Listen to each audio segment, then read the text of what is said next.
Bom, e agora a gente conversa aqui em conjuntura com o cientista político, professor Eduardo Magalhães. Professor, muito obrigado pela presença mais uma vez. Tem algumas questões aqui interessantes para a gente abordar. Eu quero começar com a polêmica sobre o voto impresso. Qual é a opinião do senhor a respeito? Olha, eu acho que é um atraso, né? É um retrocesso desnecessário, né? Porque nós já temos 20 anos de urna eletrônica e não tivemos um só caso de fraude, né? Nem problemas com as urnas, tivemos alguns delays causados por falta de energia, mas não por problemas de fraude ou de irregularidades. Eu acho que seria um complicador desnecessário, custaria muito dinheiro e não existe nenhuma necessidade de uma comprovação, a comparação que se faz com a loteria. A eleição não é loteria, a eleição é uma coisa muito séria. A loteria depende da sorte, a eleição depende de trabalho, de esforço, de organização. Eu acho que seria um grande retrocesso desnecessário. Um país, na situação financeira que nós vivemos, seria gastar muito dinheiro com um resultado provavelmente nulo, né? E, ademais, o voto é secreto. Se você tiver um comprovante de que você votou, você tem um comprovante de que o seu voto não é secreto. Quem defende o voto impresso sobre essa questão diz que, na verdade, está se fazendo polêmica sobre isso, porque o eleitor não vai ter o direito de sair com o voto impresso. Vai ser impresso, saindo de uma urna para outra, que vai ficar de lado, só isso. E o voto impresso, no caso, seria apenas como é que chama? Uma garantia a mais, um acréscimo, né, ao sistema atual de urna eletrônica. Não é que a pessoa vá sair com o voto, só eu votei em fulano. Seria absurdo. Mas você vai ter o mesmo segredo, né? Se você vai ter o voto que você registrou, vai ser impresso e colocado dentro de uma urna paralela, o voto está registrado, mas você não sabe que foi o voto que você marcou, né? Sempre há dúvida que a máquina possa ter mudado o voto que você queria registrar na urna. Mas eu acho que é apenas uma tentativa de mudar o foco para outras coisas menos graves no Brasil que nós temos, né? Eu antecipo que eu sou favorável ao voto impresso por achar exatamente isso, que não vai mudar o sistema atual, apenas vai dar um grau de confiança a mais. Ou seja, a pessoa vai saber que naquela urna vizinha vai ter o comprovante de quem ela tenha votado, certo? Agora, me ocorre uma pergunta: por que, apesar da eficiência tão decantada da urna eletrônica, poucos países usam esse sistema de votação? Primeiro, pelo tipo de votação, né? Se você usar os Estados Unidos como uma referência, qualquer eleição americana, você vota em 300 coisas diferentes, né? Se você tiver um voto um por um, você não vai conseguir votar, né? Então, na urna eletrônica, você vota do Partido Republicano ou tudo do Partido Democrata, ou você escolhe alguns itens que você quer destacar e vota reservadamente. Então, nos Estados Unidos, a urna eletrônica brasileira nunca funcionaria, né? Você vota se vai mudar o nome de uma rua, se você vai pagar mais impostos, se os membros do Ministério Público devem pagar imposto de renda, ou seja, há uma multiplicidade de situações que são decididas na eleição. Então, para você usar uma urna... Quando eu cheguei aos Estados Unidos, na primeira eleição, no estado de Illinois, você votava sobre 197 itens diferentes. Então, a cédula tinha 1,5 metro de tamanho. É um formulário. Era um formulário, eram uns 2 metros que você ia manipulando e marcando ou não marcando. Isso é um absurdo. Então, o tempo que se gasta com a urna que não é eletrônica é demais. Agora, tem que ser, Flávio, tem que ser para cada país a urna que o país quer. Eu até acho que se nós acreditamos que a necessidade de um voto impresso é tão importante para validar a urna, a eleição, vamos ter. Você não pode ter um sistema que você não acredite. Não é possível você ter uma coisa tão oficial como é uma eleição, em que são escolhidos as pessoas que vão dirigir o destino de uma nação, e você não acreditar no sistema. Então, se há essa dúvida, vamos eliminar a dúvida. O próprio TSE, anos atrás, era favorável ao voto impresso, ao comprovante do voto através desse sistema de urna eletrônica. Tanto é que o próprio TSE promoveu diversos eventos, né, entre eles os embargadores eleitorais do Brasil inteiro, para atestar esse tipo de comprovação do voto. E agora mudou de opinião. Mas, sabe, Flávio, olha, essa é o Brasil. A coisa mais difícil no Brasil é se chegar à unanimidade. Nós todos temos uma opinião diferente. Você vai para uma reunião do Ministério Público e houver 20 pessoas, são 20 opiniões diferentes. Você nunca tem no Brasil uma maioria de mais de 5 votos. Se houver mais de 5 pessoas participando, você não tem uma unanimidade. Isso é típico da cultura brasileira.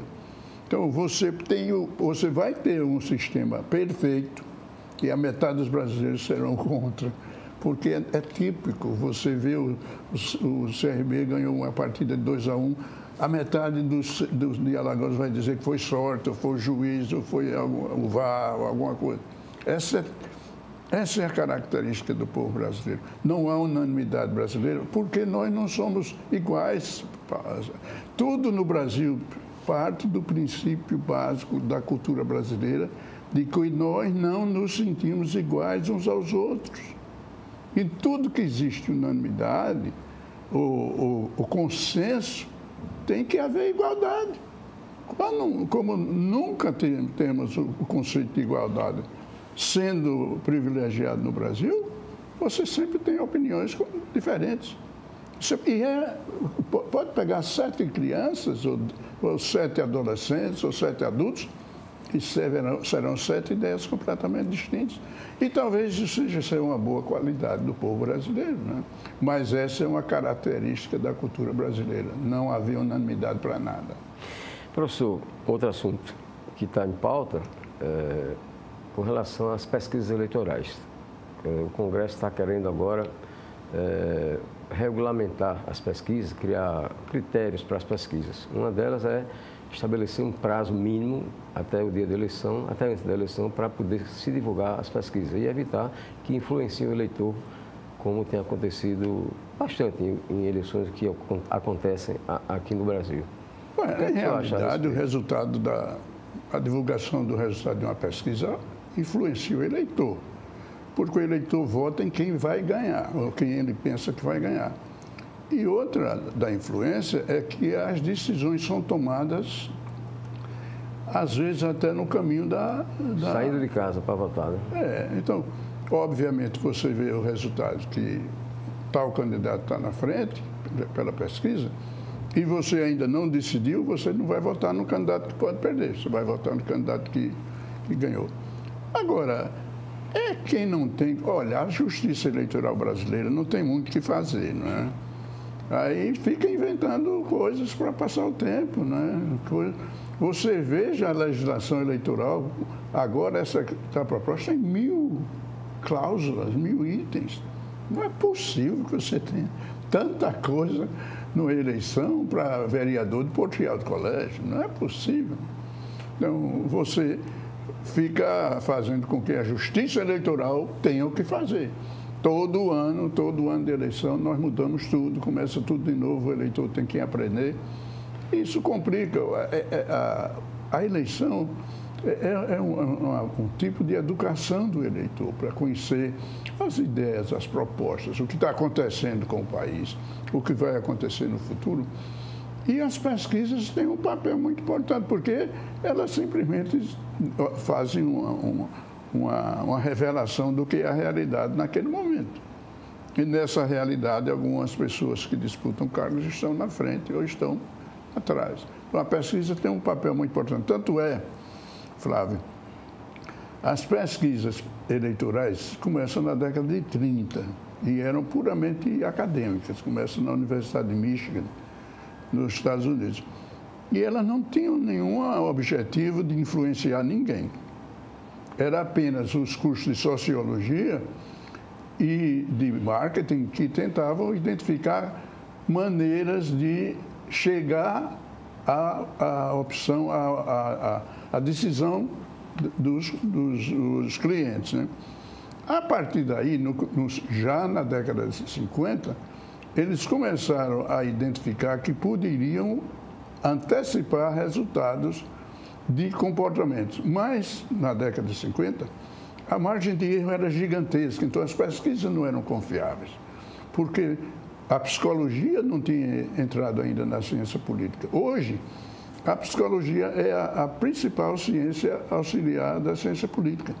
E você estuda mais no PhD a psicologia do que realmente estatística, que no meu tempo a estatística era número 1. Então, é óbvio que tem um impacto muito grande, principalmente pela televisão, pela imprensa, hoje pelas mídias sociais, mas você proibir que o eleitor saiba quem está na frente ou qual é o desempenho, eu acho que não... mais uma vez, quem não tem o que fazer, fica inventando coisas desnecessárias. Então, o senhor defende esse modelo atual, em que se usa a pesquisa eleitoral até a véspera da eleição? Até a véspera, até a hora. Olha, Flávio, eu fico impressionado como nós não temos... Eu estou aqui fazendo comentário político e análise política por 40 anos agora. Nós evoluímos muito pouco como uma ciência, porque toda a nossa ciência tem um objetivo, que é puramente político, não é científico, né? Essas modificações sugeridas não são no sentido de aumentar a representação, a representatividade, não é para aumentar a influência do eleitor, não é para transformar o eleitor num protagonista do processo eleitoral. É simplesmente o aspecto técnico da eleição. E o aspecto técnico é isso mesmo, técnico. Nós precisamos mudar de que modo a eleição vai refletir o sentimento do cidadão brasileiro, e aqueles que serão escolhidos vão fazer com que esse sentimento se transforme em realidade. Professor, a gente teve aqui várias situações em que as pesquisas indicavam uma coisa e o resultado das urnas deu outra. Dois exemplos que me ocorreram agora. Primeiro, em 92, Ronaldo Lessa, candidato a prefeito, aparecia com menos de 10%. Até brincavam com ele que era candidato garçom. As pesquisas eram lideradas por Theo Vilela e Zé Bernardes, né?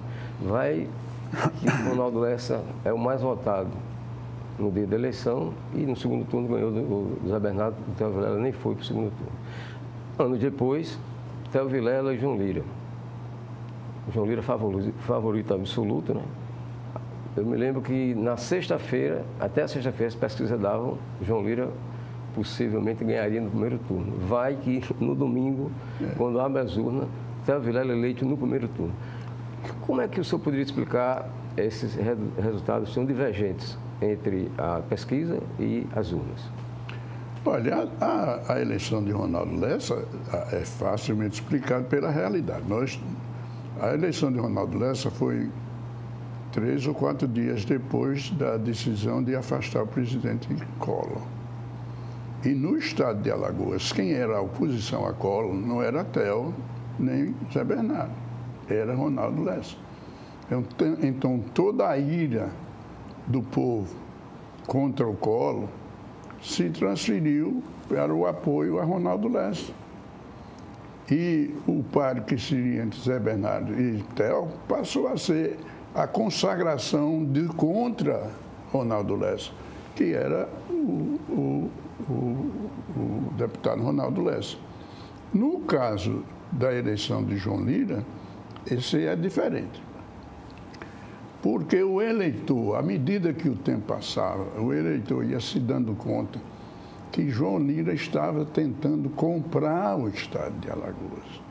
E ninguém compra um estado. À medida que ia se aproximando, e as propostas de João Lira não se coadunavam com as ideias do povo alagoano, mas ele se afastava do João Lira e votava no outro candidato que ia crescendo, que era o Theo Vilela. Mas não foram as pesquisas que erraram. As pesquisas do PSDB, na sexta-feira, antes da eleição, já davam o Theo na frente. E como as pesquisas em 92 era diferente, né? Porque nós não estávamos com essa qualidade da pesquisa que nós temos hoje. Mas mesmo em 92 era óbvio. O Theo tentou fazer uma passeata em favor do impeachment do presidente Collor e foi um desastre, porque ninguém queria ir, todo mundo queria ir para o Ronaldo Lessa. Quem era contra o Collor era o Ronaldo, não era o Theo, nem era o Zé Bernardo. Eu me lembro também que o Theo Vilela se recusou a participar de um debate na TV Gazeta, que é um trato que sempre a Gazeta faz um debate antes da eleição, né? Essa coisa pode funcionar pela ideia Zé Bernardes e Ronaldo Lessa, eu me lembro disso. Eu tenho uma coisa que eu não orientei o Theo para não participar do debate, mas ele não perdeu por isso. Primeiro, ele não foi porque ele não é um bom debatedor. Naquela época ele não era um bom debatedor. Ele ficou melhor com o passar do tempo, principalmente depois de 16 anos, de 8 anos como governador. Mas o fato é que a pesquisa é importante e afeta o resultado da eleição. Mas não porque seja uma coisa completamente... Há fatores que levam o eleitor a votar. O principal fator que leva o eleitor a votar de uma maneira ou de outra é a satisfação dos seus interesses pessoais. Seja qual for a eleição de governador, de prefeito. E se esses interesses pessoais forem satisfeitos por um determinado candidato, você vota nele. Segundo, você vota pela emoção ou pela razão. Aí já é um eleitor diferenciado. Quando elimina a paixão, e a paixão é o peso, né, a força da campanha, né, e a campanha do João Lira é uma campanha fortíssima, né? Eu me lembro de situações de 200 bandeiras de João Lira e 14 do Theo, né? Chega a dar pena. Mas é assim que o eleitor vota. Então, o eleitor vai decidir que aquele candidato é melhor por uma série de razões. As propostas que ele tem para o Estado. E o candidato João Lira não tinha proposta para um Estado diferente. Por sinal, ninguém tem. Porque ninguém está com vontade de mudar nada. Nós estamos aí na iminência de uma outra eleição e nós não temos nem candidatos. Nós temos um candidato de certeza absoluta, que é o governador do Estado, candidato a senador da República. Mas ele vem construindo essa candidatura dele de uma forma extraordinária. Mas ele pode sair até como candidato a vice do Lula, é o que se tem dito, lá fora, inclusive. Eu não sei se o governador do Estado de Alagoas talvez seja a pessoa menos estudada. Porque se ele fosse estudado sem ser o filho de Renan pai, ele teria um papel muito mais importante na política alagoana do que tem. Todo mundo pensa que Renan Filho é somente Renan Filho. Renan Filho é um político de altíssima qualidade, muito competente, trabalhador e que fez um excelente governo. Tanto é que dificilmente o Renan Filho perde uma eleição para o Senado da República, seja quem for o candidato. Inclusive, há um candidato fora que não sai do segunda posição nas pesquisas, que é o Fernando Collor. E que está fazendo um trabalho no interior muito grande. Mas maior ainda está sendo feito o trabalho do Renan Filho.